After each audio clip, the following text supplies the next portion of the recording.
नमस्कार विद्यार्थियों। आज हम भाषा विज्ञान के इस प्रश्न पत्र के अंतर्गत राजभाषा समितियों पर चर्चा करेंगे कि हिंदी के विकास, उसके विस्तार, प्रचार, प्रसार, उसके संवर्धन के लिए भारत सरकार ने क्या क्या प्रयास किए थे। आइए, भारत सरकार की राजभाषा संबंधी नीति निर्धारण और मार्गदर्शन के लिए विभिन्न स्तरों पर राजभाषा संबंधी समितियां गठित की गई है। इनमें सर्वोच्च समिति है केंद्रीय हिंदी समिति। इसके अतिरिक्त अन्य समितियां इस प्रकार है: एक केंद्रीय हिंदी समिति, दूसरी विभागों मंत्रालयों की हिंदी सलाहकार समितियां, तीसरी विभागीय राजभाषा कार्यान्वयन समितियां, चौथी विभिन्न नगरों में गठित नगर राजभाषा कार्यान्वयन समितियां केंद्र सरकार की तरफ से, पांचवा है बैंकों या उसके उपक्रमों की नगर राजभाषा कार्यान्वयन समितियां। केंद्रीय हिंदी समिति, इस समिति के अध्यक्ष प्रधानमंत्री जी हैं। नंबर 2, हिंदी सलाहकार समितियां सरकार की राजभाषा नीति के सुचारू कार्यान्वयन के बारे में सलाह देने के उद्देश्य से विभिन्न मंत्रालयों, विभागों में हिंदी सलाहकार समितियों की व्यवस्था की गई है। इन समितियों के अध्यक्ष संबंधित विभागों के मंत्री होते हैं और इनका गठन केंद्रीय हिंदी समिति की सिफारिशों के आधार पर बनाए गए मार्गदर्शी सिद्धांतों के अनुसार किया जाना अपेक्षित है। इनके मुख्य कार्य राजभाषा संबंधी संविधान, राजभाषा अधिनियम व नियम में निर्धारित सिद्धांतों तथा केंद्रीय हिंदी समिति और राजभाषा विभाग द्वारा सरकारी कामकाज के लिए हिंदी के प्रयोग के संबंध में निर्धारित नीतियों और विधि निर्देशों के कार्यान्वयन में सलाह देना है।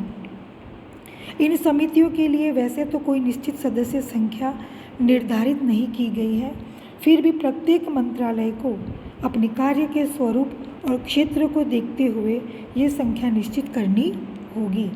सामान्यतः किसी भी समिति में 30 से अधिक सदस्य नहीं होने चाहिए, क्योंकि इसमें जहां विचार विमर्श में सुविधा होगी, वहीं दूसरी ओर यात्रा और दैनिक भत्तों पर भी अधिक व्यय नहीं होगा। इन समितियों का कार्यकाल सामान्यतः 3 वर्ष का होगा। किसी समिति के कार्यालय की अवधि में यदि किसी व्यक्ति को समिति का सदस्य नामित किया जाता है तो वह उस समिति के कार्यालय की शेष अवधि के लिए सदस्य होगा। विशेष परिस्थितियों में समिति का कार्यकाल संबंधित मंत्रालय, विभाग द्वारा कम या ज़्यादा किया जा सकेगा। इस समिति की तिमाही में एक बार बैठक होना आवश्यक है। दूसरी जो समिति है वह है विभागीय राजभाषा समितियाँ।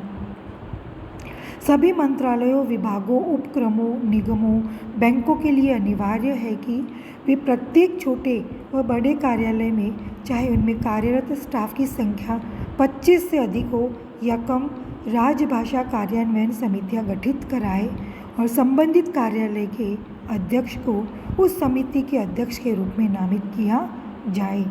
उक्त कार्यालयों, विभागों में पदस्थ हिंदी अधिकारियों को इन समितियों के सदस्य सचिव के रूप में नियुक्त किया जाए। इन समितियों में उचित अनुपात में अहिंदी भाषी अधिकारियों को भी प्रतिनिधित्व दिया जाए। जहाँ तक हो सके हर समिति में आधे सदस्य अहिंदी भाषी हो। प्रत्येक समिति की तिमाही में कम से कम एक बैठक अवश्य आयोजित की जाए और उसके कार्यवृत्त की प्रतिलिपि राजभाषा विभाग, गृह मंत्रालय को भेजी जाए। समिति के निम्नवत कार्य हो सकते हैं: हिंदी के प्रयोग संबंधी आदेशों के कार्यान्वयन की समीक्षा करना और उस बारे में कार्यवाही करना, तिमाही प्रगति रिपोर्ट की समीक्षा करना तथा रिपोर्टों को समय पर प्रेषित करने को सुनिश्चित करना, कार्यान्वयन में आने वाली समस्याओं की समीक्षा करके समाधान ढूंढना, हिंदी प्रशिक्षण संबंधी समीक्षा करना। जिन कार्यालयों में केंद्रीय सचिवालय हिंदी परिषद की शाखा कार्य कर रही है, वहां पर परिषद के प्रतिनिधि को राजभाषा कार्यान्वयन समिति में शामिल किया जाएगा। जो कर्मचारी अधिकारी हिंदी संबंधी प्रतियोगिताओं में पुरस्कृत किए जाते हैं, उन्हें राजभाषा कार्यान्वयन समिति की बैठकों में आमंत्रित किया जाए। मंत्रालय विभागों के अधीन प्रत्येक कार्यालय में एक उच्च स्तरीय अधिकारी को राजभाषा अधिकारी नामित कर दिया जाए। अपने अन्य प्रशासनिक कार्यों के साथ साथ उस अधिकारी का यह भी दायित्व होगा कि वह राजभाषा संबंधी आदेशों का उचित ढंग से कार्यान्वयन करवाए तथा समिति की बैठक नियमित रूप से आयोजित करने को सुनिश्चित करे। राजभाषा कार्यान्वयन समिति की बैठकों का नियमित आयोजन। राजभाषा कार्यान्वयन समिति की बैठकें हर तिमाही में नियमित रूप से आयोजित की जाए और उसकी पूर्व सूचना राजभाषा विभाग को कम से कम 1 सप्ताह पूर्व में दी जाए ताकि इसमें राजभाषा विभाग के अधिकारी भाग ले सके तथा नीति संबंधी मामलों का स्पष्टीकरण दे सके। राजभाषा कार्यान्वयन समितियों की बैठकों को और अधिक प्रभावी बनाने के लिए इस प्रकार कदम उठाए जा सकते हैं। नंबर 1, बैठकों का आयोजन नियमित रूप से प्रति तिमाही हो तथा बैठकों की अध्यक्षता संबंधित मंत्रालय विभाग के संयुक्त सचिव स्वयं करें। यदि अपरिहार्य कारणवश वे अध्यक्षता न कर सके तो इसकी अध्यक्षता का भार किसी समकक्ष या उच्च अधिकारी को ही सौंपा जाए। संबद्ध अधीनस्थ कार्यालय की राजभाषा कार्यान्वयन समितियों की अध्यक्षता विभागाध्यक्ष द्वारा की जानी चाहिए। इसका जो अगला बिंदु है वो इस प्रकार है। वार्षिक कार्यक्रम के लक्ष्यों की प्राप्ति संबंधी समीक्षा की जाए तथा तिमाही प्रगति रिपोर्ट पर अनुभागवार या कार्यालयवार विस्तृत रूप से चर्चा की जाए। अगला बिंदु, बैठक की सूचना बैठक की तिथि से कम 15 दिन पूर्व सभी संबंधित एवं राजभाषा विभाग अथवा इसके संबंधित क्षेत्रीय कार्यान्वयन कार्यालय को अवश्य भिजवा दी जाए।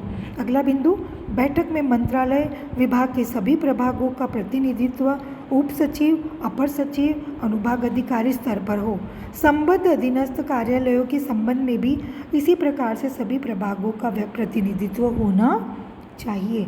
बैठक की सूचना के साथ कार्यसूची भी अवश्य भेजी जाए। अगला बिंदु, बैठक का कार्यवृत्त समय पर जारी किया जाए और उस पर अनुवर्ती कार्यवाही यथाशीघ्र कर ली जाए। अगला बिंदु, सभी मंत्रालय या विभाग अपने संबद्ध या अधीनस्थ कार्यालय या उपक्रमों आदि की राजभाषा कार्यान्वयन समितियों की बैठक के भी उपयुक्त प्रकार से कराने की व्यवस्था करें। जिन कार्यालयों में राजभाषा कार्यान्वयन समितियां गठित न हुई हो वहाँ इन समितियों को गठित करने की कार्रवाई की जाए तथा इसकी अध्यक्षता कार्यालय के वरिष्ठतम अधिकारी करें। धन्यवाद विद्यार्थियों।